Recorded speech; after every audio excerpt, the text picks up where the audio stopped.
D I Khan security forces کا مختلف علاقوں میں آپریشن، 23 فوجی جوان شہید اور 27 دہشت گرد ہلاک۔ آئی ایس پی آر کے مطابق ڈی آئی خان کے علاقے دارا زندہ میں انٹیلیجنس بیسڈ آپریشن کیا گیا، جس دوران 17 دہشت گرد ہلاک کیے گئے۔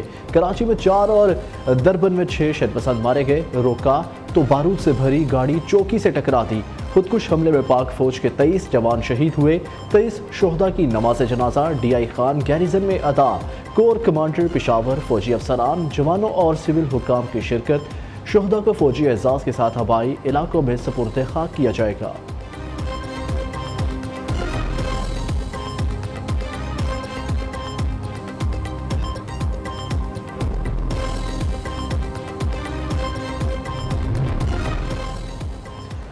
دارا بند حملے پر پاکستان کا افغانستان سے احتجاج۔ افغان ناظم الامور کی دفتر خارجات طلبی۔ پاکستان نے افغانی عبور حکومت سے دہشت گروپوں، ان کی قیادت اور پناہ گاہوں کے خلاف فوری کارروائی کا مطالبہ کر دیا۔ سیکرٹری خارجہ نے کہا کہ افغان عبوری حکومت کھلے عام دہشت گردی کے واقعے کی مذمت کرے اور حالیہ حملے کے مجرموں کے خلاف فوری سخت کارروائی کرے۔ ہم نے اجتماعی قوت کے ساتھ اس دہشت گردی کی لعنت کو شکست دینا ہوگی۔ پاکستان اپنی سطح پر دہشت گردی کا مقابلہ کرنے میں پورے عزم سے کھڑا ہے۔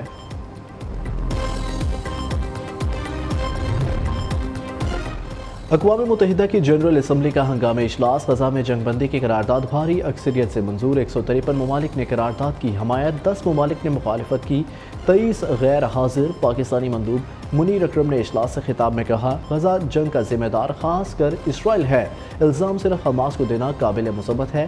پاکستان غزہ میں جنگ بندی کی قرارداد کی حمایت کرتا ہے۔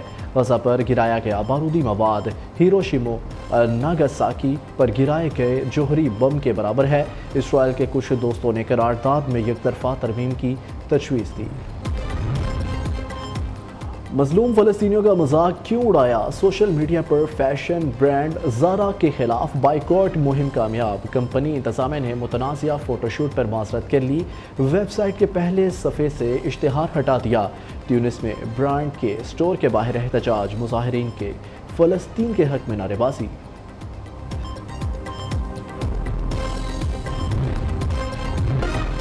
نواز شریف العزیزیہ ریفرنس میں بھی بری ہو گئے۔ اسلام آباد ہائی کورٹ نے مختصر فیصلہ سناتے ہوئے العزیزیہ ریفرنس میں نواز شریف کی سزا کے خلاف اپیل منظور کرتے ہوئے انہیں باعزت بری کر دیا۔ عدالت نے استفسار کیا کہ کیا نیب نے نواز شریف کی زیر کفالت سے متعلق کچھ ثابت کیا؟ وکیل امجد پرویز نے جواب دیا، گواہ واجد زیاد نے اعتراف کیا زیر کفالت سے متعلق کوئی ثبوت موجود نہیں۔ استغاثہ کیس ثابت کرنے میں ناکام ہوا۔ شریک ملزم کے بیان پر انحصار نہیں کیا جا سکتا۔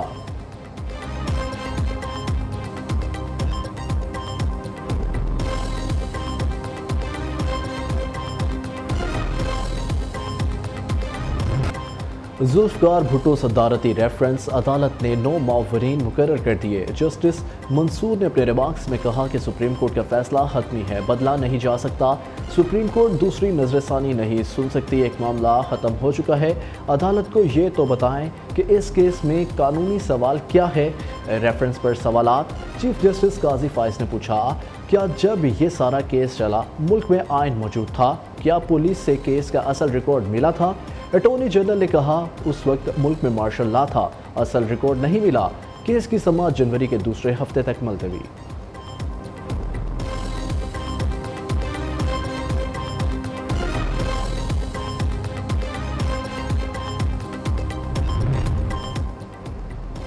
خط پر مایوسی ہوئی، آپ کے اعتراضات حقائق و ریکارڈ کے برخلاف ہیں۔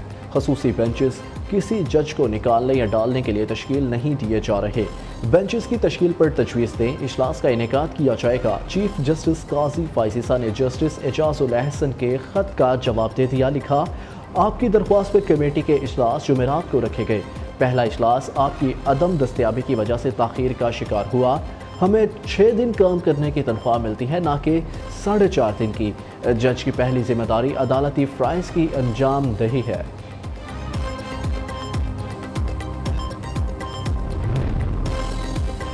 سائفر کیس میں بانی پی ٹی آئی اور شاہ محمود قریشی پر آج فرد جرم عائد ہوگی۔ دفعہ 144 کی خلاف ورزی کیس میں فواد چودھری کی عبوری ضمانت میں 4 جنوری تک توسیع۔ توشہ خانہ کیس میں بانی پی ٹی آئی کی درخواست ضمانت پر سماعت آج پھر ہوگی۔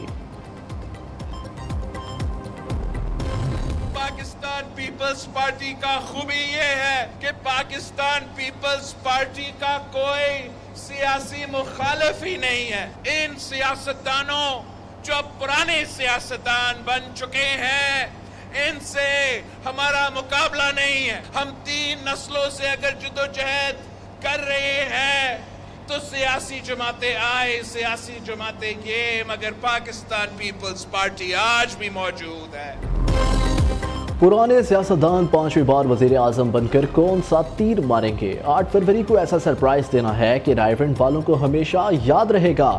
چور چور کا نعرہ لگانے والے خود گھڑی چور نکلے. بلاول بھٹو کی سیاسی مخالفین پر طنز کے تیروں کی بوچھاڑ. کہا قائد عوام ذوالفقار علی بھٹو بے گناہ تھے, عوام نے فیصلہ سنا دیا, اب عدالت فیصلہ سنائے کہ عدلیہ سے جرم ہوا. ملوث تمام افراد کو بے نقاب کرنا چاہتے ہیں. چیئرمین پیپلز پارٹی پشاور پہنچ گئے. آج ہائی کورٹ بار ایسوسی ایشن سے خطاب کریں گے.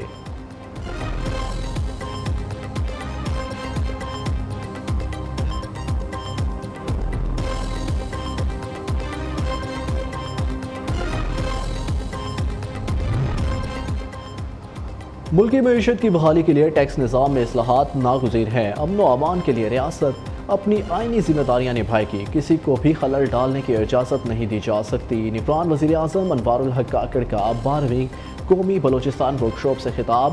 کہا ہر سطح پر کشمیریوں کی حمایت جاری رکھیں گے. چاہتے ہیں مسئلہ کشمیر کا حل اقوام متحدہ کی قراردادوں کے مطابق ہو.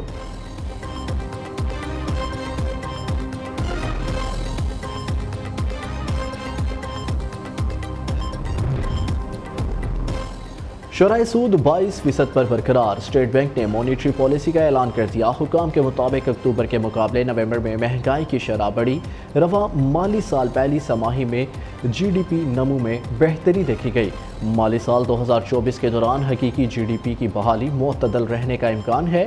مالی سال 2025 کے آخر تک مہنگائی کی شرح 5 سے 7% تک رہنے کی توقع ظاہر کر دی.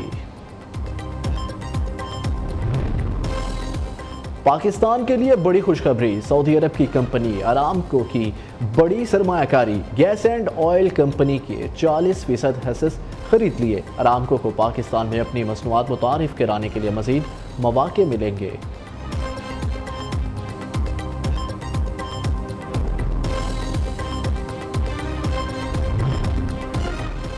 کراچی اور انکی ٹاؤن میں تاجر کے گھر ڈکیتی کیس میں اہم پیش رفت.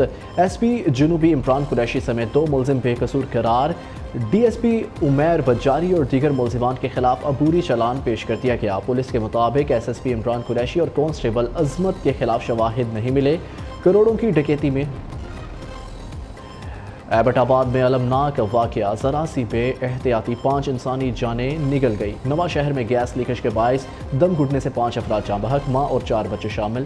والد کی حالت تشویشناک.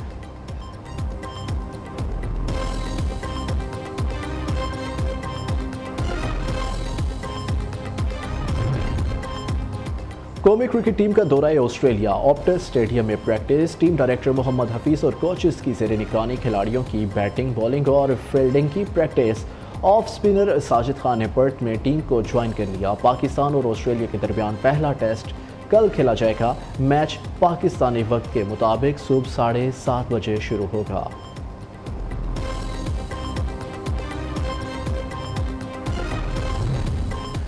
سٹی بجنے، سٹیج سجنے اور کھیل جمنے کو تیار.